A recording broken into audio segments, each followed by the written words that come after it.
ഫമിൻഹും അവരുടെ കൂട്ടത്തിലുണ്ട് ളാലിമുൽ ലിനഫ്സിഹി സ്വന്തത്തോട് അക്രമം ചെയ്തിട്ടുള്ളവൻ, വമിൻഹും മുഖ്തസിദ് എന്നാൽ അവരുടെ കൂട്ടത്തിൽ മുഖ്തസിദായിട്ടുള്ള ഒരു മധ്യമ നിലവാരത്തിൽ ജീവിച്ചു പോയവരുണ്ട്, വമിൻഹും സാബിഖും ബിൽ ഖൈറാത്ത് എല്ലാ നന്മകൾക്കും മുൻപന്തിയിൽ നിന്ന് മുന്നേറിയവരും അവരുടെ കൂട്ടത്തിലുണ്ട്. ബിഇദ്നില്ലാ അല്ലാഹുവിന്റെ അനുമതി പ്രകാരം ദാലിക ഹുവൽ ഫദ്ലുൽ കബീർ അത് അല്ലാഹുവിന്റെ മഹത്തരമായ ഔദാര്യമാകുന്നു, ഫദ്ലാകുന്നു. അപ്പൊ 3 തരക്കാരെ പറഞ്ഞു. ഒന്ന്, എല്ലാ നിലക്കും നന്മകൾ മാത്രം അനുഷ്ഠിച്ച് അതിന്റെ എല്ലാ പൂർണ്ണതയിലുമെത്തി ഇൽമ് നേടി അമല് ചെയ്തു, ദഅവത്ത് ചെയ്തു, സബ്ർ ചെയ്തു, എല്ലാ നിലക്കും അത് പൂർത്തീകരിക്കാൻ കഴിയുന്ന സാബിഖും ബിൽ ഖൈറാത്ത്. രണ്ടാമത്തേത്, അവനവന്റെ മേലുള്ള വാജിബാത്തുകൾ നിർവഹിച്ചു, തെറ്റുകളിൽ നിന്ന് പരമാവധി രക്ഷപ്പെട്ടു പോയി, എന്തെങ്കിലും ഒന്ന് സംഭവിച്ചാൽ, അബദ്ധങ്ങൾ വന്നു പോയാൽ ഉടനടി തൗബ ചെയ്ത് പരിഹരിച്ചു പോയി. അങ്ങനെയുള്ള മുഖ്തസുദീങ്ങൾ മിതമായി പോകുന്നവർ. ഇനിയോ സ്വന്തത്തിന് അക്രമം ചെയ്തു പോയ ഈമാനുള്ളവനാണ്, അഅ്മാലുകളുള്ളവനാണ്, എന്നാൽ പോലും സ്വന്തത്തോട് മുൽമ ചെയ്യുകയും കബായിറുകളുമായി വൻ പാപങ്ങളുമായി മരിച്ചു പോകേണ്ടി വരികയും ചെയ്യുന്നവർ. ഈ 3 കൂട്ടര് സ്വർഗത്തിൽ തന്നെയാണ്. അള്ളാഹുവിന്റെ ഇതിനോടുകൂടി, അള്ളാഹുവിന്റെ മശീഅത്തോടുകൂടി അവർക്ക് ഏറ്റക്കുറച്ചിലുകൾ ഉണ്ട് എന്ന് മാത്രം. അല്ലാഹു സുബ്ഹാനഹു വ തആല ഇങ്ങനെ 3 ആക്കി തിരിച്ചിട്ടുള്ളത് നമുക്ക് കാണാം. ഇത് തന്നെയാണ് ഇവിടെയും നബി സല്ലല്ലാഹു അലൈഹി വസല്ലം പറഞ്ഞത്, മുഅ്മിനുൽ ഖവി വൽ മുഅ്മിനുൽ ദഈഫ് എന്നുള്ള 2 രൂപത്തിലും പഠിപ്പിച്ചിട്ടുള്ളത്. പിന്നെ എന്നിട്ട് റസൂലുള്ളാഹി സ്വല്ലല്ലാഹു അലൈഹി വസല്ലം പറഞ്ഞു, അപ്പോൾ ഈമാനിന്റെ കാര്യത്തിൽ കരുത്തരായ മുഅ്മിനീങ്ങളെയാണ് അല്ലാഹുവിന് ഏറ്റവും ഇഷ്ടം. ഈമാനിന്റെ കാര്യത്തിൽ കരുത്തരായിട്ടുള്ളവർ ദുർബലനായ മുഅ്മിനീങ്ങളെക്കാളും. നമ്മൾ ഈമാനിനെ സംബന്ധിച്ച് മാലിക് ഇബ്നു ദീനാർ റഹിമഹുല്ല പറഞ്ഞതുപോലെ, ഈമാൻ എന്ന് പറയുന്നത് ഒരു മനുഷ്യന്റെ ഹൃദയത്തിലേക്ക് കടക്കുന്നത്, ഒരു വിത്ത് കടക്കുന്നത് മണ്ണിലേക്ക് കടക്കുന്നത് പോലെയാണ്. എന്നിട്ടത് മുളപൊട്ടി ഇങ്ങ് വരുന്ന സന്ദർഭത്തിൽ ദുർബലമായ ഒരു ചെറിയ തളിരായിരിക്കും. എന്നാൽ അത് വേണ്ട വിധം വെള്ളമൊഴിച്ചു കൊടുത്ത് വേണ്ട പോലെ പരിപാലിച്ച് വളർത്തിക്കൊണ്ടുവന്നാൽ കരുത്തുറ്റ ഒരു മരമായി മാറും. അല്ല, നമ്മളത് ഈമാനുള്ളിൽ കിടന്നിട്ടുണ്ട്, പിന്നെ അതിനങ്ങനൊന്നും ശ്രദ്ധിക്കുന്നൊന്നുമില്ല, അതിനെ പരിപാലിക്കുന്നൊന്നുമില്ലെങ്കിലോ ഒരു കാറ്റ് വന്നാൽ ചിലപ്പോൾ അതുകൊണ്ട് പോകും, ഏതെങ്കിലും പിള്ളേര് പറിച്ചുകൊണ്ട് പോകും, അല്ലെങ്കിൽ ഏതെങ്കിലും മൃഗങ്ങൾ തിന്നുകൊണ്ട് പോകും. ആർക്കും നമ്മുടെ ഈമാനിനെ തട്ടിക്കൊണ്ടുപോയി നമ്മൾ ദുർബലപ്പെട്ടു പോയേക്കാം. അതുപോലെയാണ് ഈമാനിന്റെ കാര്യം. ശരിയായ ഇൽമ് പരമാവധി വർദ്ധിപ്പിക്കുകയും എന്നിട്ട് നമ്മുടെ അഅ്മാലുകൾ ശരിയാക്കിക്കൊണ്ടുവരികയും ചെയ്യാൻ പരിശ്രമിക്കുക തന്നെ വേണം. എന്നിട്ട് റസൂലുള്ളാഹി സ്വല്ലല്ലാഹു അലൈഹി വസല്ലം ഈ ഹദീസിൽ പറഞ്ഞു, ഇഹ്രിസ് അലാ മാ യൻഫഉക വസ്തഇൻ ബില്ലാഹ്. ഇഹ്രിസ് അലാ മാ യൻഫഉക വസ്തഇൻ ബില്ലാഹ് വസിയ്യത്തുൻ ജാമിഅ ഫി ഉമൂരി ദുനിയ വൽ ആഖിറ. ഇതിനെ സംബന്ധിച്ച് ശുറാഹിങ്ങൾ പറഞ്ഞിട്ടുള്ളത് അതാണ്. ദുനിയാവിലും പരലോകത്തും ദീനിന്റെയും ദുനിയാവിന്റെയും കാര്യത്തിൽ ഏറ്റവും ഉപകാരപ്രദമായ ജാമിആയ വസിയ്യത്താണിത്. ഇഹ്രിസ് അലാ മാ യൻഫഉക വസ്തഇൻ ബില്ലാഹ്. 3 കാര്യങ്ങളാണ് ഇതിലുള്ളത്. ഇഹ്രിസ്, നീ ഹിർസ് കാണിക്കണം. ഹിർസ് എന്ന് പറഞ്ഞാൽ ആ വാക്കിന്റെ അർത്ഥം താൽപര്യത്തോടു കൂടി കഠിനമായി പരിശ്രമിക്കുക എന്നുള്ളതാണ്. താൽപര്യം ഉണ്ടാകാന്ന് നമ്മൾ സാധാരണ പറയും, എന്നിട്ട് വെറുതെ കുത്തിരിക്കലല്ല, താൽപര്യമുള്ളതിന് വേണ്ടി പണിയെടുക്കണം.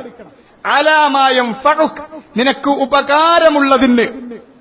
വസ്തഇൻ ബില്ലാഹ്, അല്ലാഹുവിനോട് നീ ഇസ്തിആനത്ത് ചെയ്യണം, സഹായം തേടുകയും വേണം. 3 കാര്യങ്ങളാണ് ഇതിലുള്ളത്. ഒന്ന് ഹിർസ് വേണം. ഹിർസിന്റെ വിപരീതമാണ് കസ്ല്, മടി, അലസത എന്ന് പറയുന്നത്. ദീനിന്റെയും ദുനിയാവിന്റെയും കാര്യത്തിലാണ് ഈ വസിയ്യത്ത്. ദീനിലാകട്ടെ ദുനിയാവിലാകട്ടെ. ദീനിന്റെ കാര്യത്തിൽ മടിയനാണ്, അലസനാണെങ്കിൽ ഇൽമിന്റെ മജാലിസുകൾ അതും അവിടെ നടക്കുന്നുണ്ടാകും, എത്തില്ല. ഇനി അതൊക്കെ കേട്ടാലും അമല് ചെയ്യില്ല. ആ കസ്ല് കൊണ്ട്, മടി കൊണ്ട് ഒരുത്തന് എവിടെ എത്താൻ കഴിയില്ല. ആ മടി മാറുന്നതാണ്, കസ്ല് മാറുന്നതാണ് ഹിർസ് എന്ന് പറയുന്നത്. നബി സല്ലല്ലാഹു അലൈഹി വസല്ലം രക്ഷ ചോദിച്ചുകൊണ്ട് ദുആ ചെയ്യാറുണ്ടായിരുന്നു, അല്ലാഹുമ്മ ഇന്നി അഊദു ബിക മിനൽ അജ്സി വൽ കസൽ. മനുഷ്യന് 2 തരത്തിലുള്ള അവസ്ഥ വരും. അജ്സ് എന്ന് പറയുന്നത് ഒരുത്തനെ കൊണ്ട് ശ്രമിച്ചിട്ടും എത്താൻ കഴിയാത്തതാണ് അജ്സ്, ഒരുത്തന്റെ കഴിവുകേടാണ്. എത്ര ശ്രമിച്ചു നോക്കിയാലും എത്തിക്കൊള്ളണമെന്നില്ല.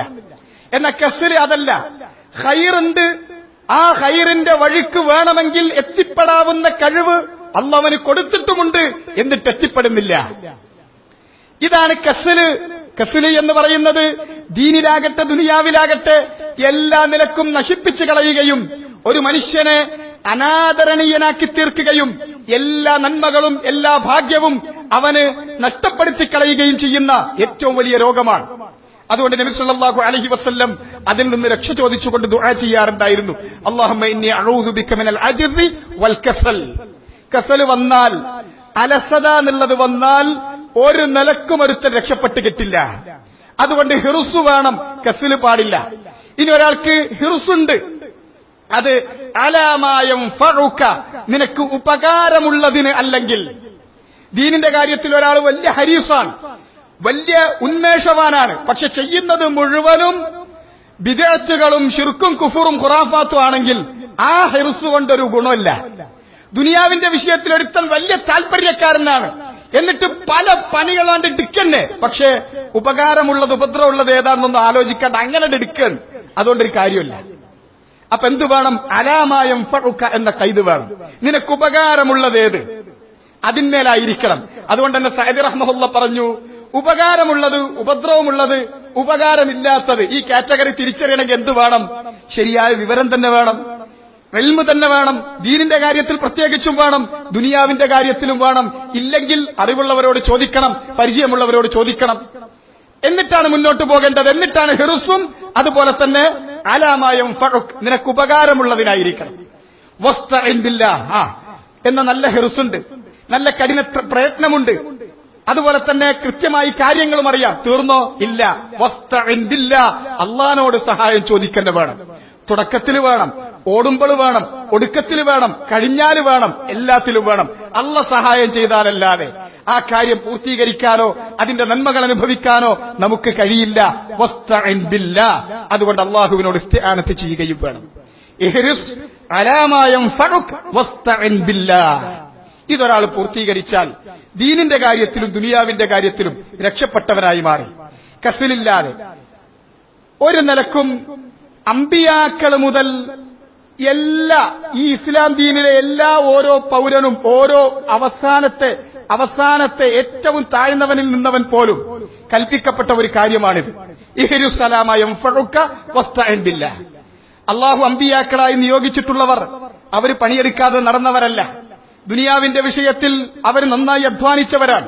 അവരുടെ കൂട്ടത്തിൽ അമ്പിയാക്കളുടെ കൂട്ടത്തിൽ മരപ്പണിക്കാരുണ്ടായിരുന്നു, അമ്പിയാക്കളുടെ കൂട്ടത്തിൽ കർഷകരുണ്ടായിരുന്നു, അമ്പിയാക്കളുടെ കൂട്ടത്തിൽ ആടുകളെ മേച്ചു നടന്നവരുണ്ടായിരുന്നു, അമ്പിയാക്കളുടെ കൂട്ടത്തിൽ കച്ചവടക്കാരുണ്ടായിരുന്നു. ഏതാകട്ടെ ദുനിയാവിന്റെ വിഷയത്തിൽ ഈ അലാമായം ഫഉക എന്ന കൈത് ഓരോരുത്തരെ കൊണ്ടും കഴിയുന്നത്, ഓരോരുത്തർക്കുമുള്ളത്. ഒരുത്തൻ ചിലപ്പോ അവനെ കൊണ്ട് കഴിയാത്ത കാര്യത്തിന് വലിയ ബുദ്ധിയൊക്കെ ഉണ്ടാവും. അവനെ കൊണ്ട് കഴിയാത്താണെങ്കിൽ അയിമക്ക് പോകരുത്. അവനെ കൊണ്ട് കഴിയുന്ന കാര്യത്തിൽ എത്ര റവീനത്തുള്ളതാണെങ്കിലും ശരി, നാട്ടുകാരുടെ മുമ്പിൽ പറയാൻ ചില നാണം തോന്നുന്ന നിന്ദ്യമായി നമ്മൾ കാണുന്ന ചില തൊഴിലുകളൊക്കെ ഉണ്ടാവും. തെങ്ങേറ്റക്കാരനാണെന്ന് പറയാനോ കൊല്ലപ്പണിക്കാരനാണെന്ന് പറയാനോ ഒക്കെ ചിലർക്ക് ആശാരിയാണ് മൂശാരിയാണെന്ന് പറയാൻ നാണുണ്ടാകും. ആ നാണമുള്ള പണി ചെയ്തിട്ട് ജനങ്ങളോട് കൈനീട്ടാതിരിക്കുന്നതാണ് ഒരുത്തൻ ഡോക്ടറാകുന്നതിനേക്കാൾ നല്ലത്. ഏതായിരുന്നാലും ശരി, നിങ്ങൾ നിങ്ങളുടെ ദുനിയാവിന് വേണ്ടി അമല് ചെയ്യണം. ആ കസ്ബ് നിങ്ങൾ ചെയ്യണം. നീ ഒരു കയറെടുത്തിട്ട് വിറക് കെട്ടിക്കൊണ്ടുവരാൻ, കാട്ടിൽ പോയി വിറക് കെട്ടിക്കൊണ്ടുവരാൻ നബി സല്ലല്ലാഹു അലൈഹി വസല്ലം വസിയ്യത്ത് ചെയ്തത് കാണാം. ഇതാണ് ഒരാൾ ചെയ്യേണ്ടത്, ദീനിന്റെ വിഷയത്തിലാകട്ടെ ദുനിയാവിന്റെ വിഷയത്തിലാകട്ടെ. ഒരിക്കലും നിങ്ങൾക്ക് പരലോകത്ത് അമല് ചെയ്തിട്ട് ജീവിക്കുന്ന ഒരു നബിയെ നിങ്ങൾക്ക് കാണാൻ കഴിയില്ല.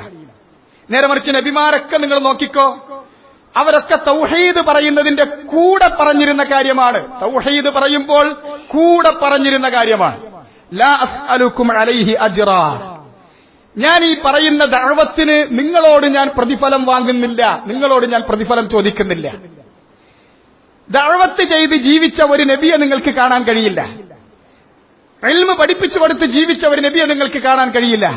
ഇബാദത്ത് ചെയ്ത് ജീവിച്ച ഒരു നബിയെ നിങ്ങൾക്ക്, ദുനിയാവ് കൊണ്ട് ജീവിച്ച ഒരു നബിയെ നിങ്ങൾക്ക് കാണാൻ കഴിയില്ല. അതുപോലെ തന്നെയാണ് ഖുലഫാ ഉർ റാഷിദീങ്ങളുടെ കഥ. ഖുലഫാ ഉർ റാഷിദീങ്ങളിൽ 3 പേരും കച്ചവടക്കാരായിരുന്നു. ഉമർ ഇബ്നുൽ ഖത്താബ് റളിയല്ലാഹു തആല അൻഹു നല്ല കർഷകരുമായിരുന്നു. സഹാബത്ത് മുഴുക്കങ്ങനെ തന്നെയാണ്. ഉലമാക്കൾ നിങ്ങൾക്കറിയുമോ, ഇസ്ലാമിൽ അറിയപ്പെട്ട അയിമ്മത്തുകളിൽ പലരുടെയും പേരിന്റെ അവസാനത്തിലുള്ള വാല് അവർ പഠിച്ച മർക്കസുകളുടെയോ അവർ പഠിച്ച ജാമിയകളുടെതോ അല്ല. അവർ ചെയ്ത ജോലികളുടെതാ. ആജുരി, ലാലഖായി, ഇതൊക്കെ അവരുടെ ജോലിയാ. മാലിക് അബ്ദൂസ് ബിൻ മാലിക് അൽ അത്താർ, അത്താർ എന്ന് പറഞ്ഞാൽ അത്തറച്ചോടക്കാരനാണ്. ആജുരിയാണ്. ആജുരി എന്ന് പറഞ്ഞാൽ ഈ പറഞ്ഞ കൽപ്പണിക്കാരനാണ്. ലാലക്കായിയാണ്. അദ്ദേഹം ആഭരണങ്ങൾ ഉണ്ടാക്കി വിൽക്കുന്ന ആളായിരുന്നു. ഇങ്ങനെ അവരുടെ ഹിർഫത്തിലേക്ക് ചേർത്തിട്ട് പറയുന്നതിന് അവർക്കൊരു പ്രയാസം ഉണ്ടായിരുന്നില്ല. ഇങ്ങനെ ജോലി ചെയ്ത് ജീവിച്ചവരാണ്, പള്ളി കൊണ്ട് ജീവിച്ചവരല്ല. പള്ളി കൊണ്ട് ജീവിച്ചവരല്ല, പള്ളി ജീവിക്കാനുള്ള ഇടപാടുമല്ല, ഇബാദത്തുകൾ ജീവിക്കാനുള്ള ഇടപാടുമല്ല. അവിടെ നബി സല്ലല്ലാഹു അലൈഹി വസല്ലം കുറ്റി വെച്ചിട്ടില്ല, ബോക്സ് വെച്ചിട്ടില്ല, സുദ്ദൂക്കുകൾ വെച്ചിട്ടില്ല. ഒരു പള്ളിയിൽ കയറുമ്പോ പോക്കറ്റ് തപ്പാൻ നബി സല്ലല്ലാഹു അലൈഹി വസല്ലമയുടെ കാലത്തോ സഹാബത്തിന്റെ കാലത്തോ ആവശ്യമുണ്ടായിട്ടില്ല. അവിടെ ഇന്ന് അതൊക്കെ നടന്നുകൊണ്ട് എവിടുന്ന വിദേശത്തുനിന്ന് ഇറങ്ങോ ഇല്ല. അതൊക്കെ നമ്മൾ ഇബാദത്തിന്റെ കാര്യം എന്ന് പറഞ്ഞാൽ അവനവൻ അറിഞ്ഞ് ചെയ്യാന്നല്ലാതെ ഒരുത്തനും പോയി ഇറക്കാനുള്ളതല്ല. അവനവന്റെ പോക്കറ്റിൽ നിന്ന് എടുത്തിട്ടാണ് ദഅവത്തും ഇബാദത്തും ചെയ്യേണ്ടത്. ഇതാണ് എന്ന ഹദീസിന്റെ ഭാഗത്തിലുള്ളതും. ദീനിലാകട്ടെ ദുനിയാവിലാകട്ടെ നിനക്ക് ഉപകാരമുള്ളത് ഏത് എന്ന് പഠിച്ചറിഞ്ഞ് മനസ്സിലാക്കി അതിനുവേണ്ടി പരിശ്രമിക്കുക തന്നെ ചെയ്യണം. കഴിവുകേട് എന്നുള്ളത്, അശക്തി, ഒന്നിനും കഴിയില്ല എന്നുള്ളത് അത് നിന്റെ ഒരു മാർക്കായി മാറരുത്. അള്ളാഹിനോട് രക്ഷ ചോദിച്ചും കഴിയുന്നത്ര ചെയ്തും അങ്ങനെ മുന്നേറി അജിസിൽ നിന്ന് ഒരുത്തൻ രക്ഷപ്പെടണം. അല്ലാഹുമ്മ ഇന്നി അഊദു ബിക മിനൽ അജ്സി വൽ കസൽ. രാവിലെ വൈകുന്നേരമുള്ള ദിക്റിൽ പോലുള്ളതാണ്.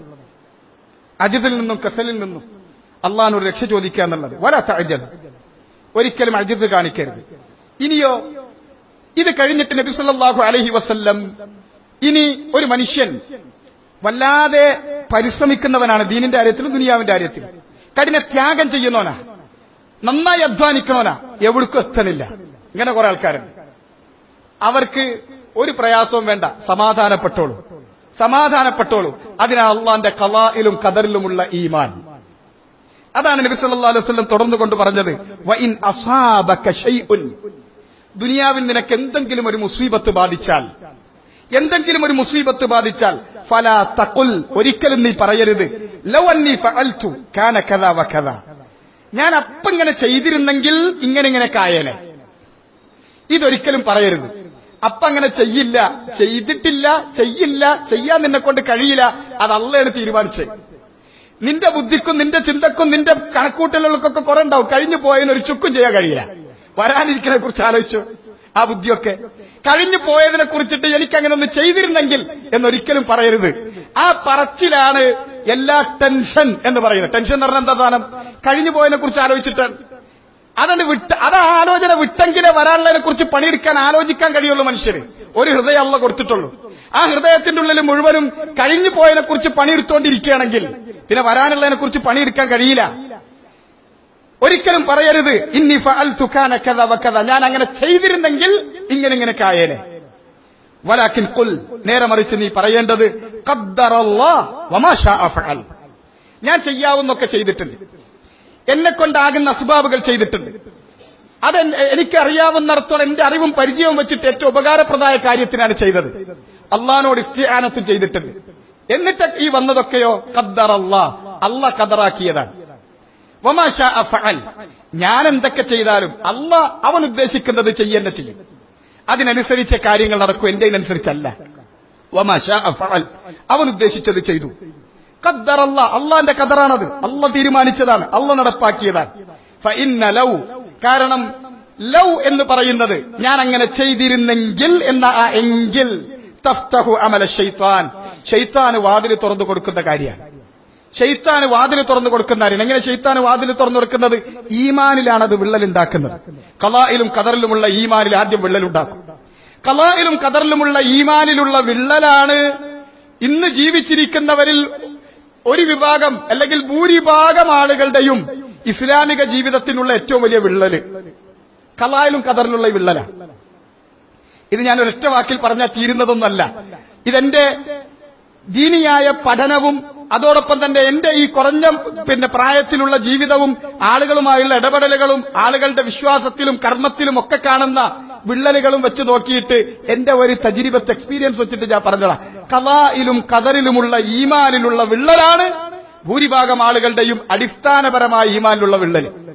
അവിടെ നിന്ന് പഴച്ചാലോ പിന്നെ മൊത്തം തകർന്നു വീഴും.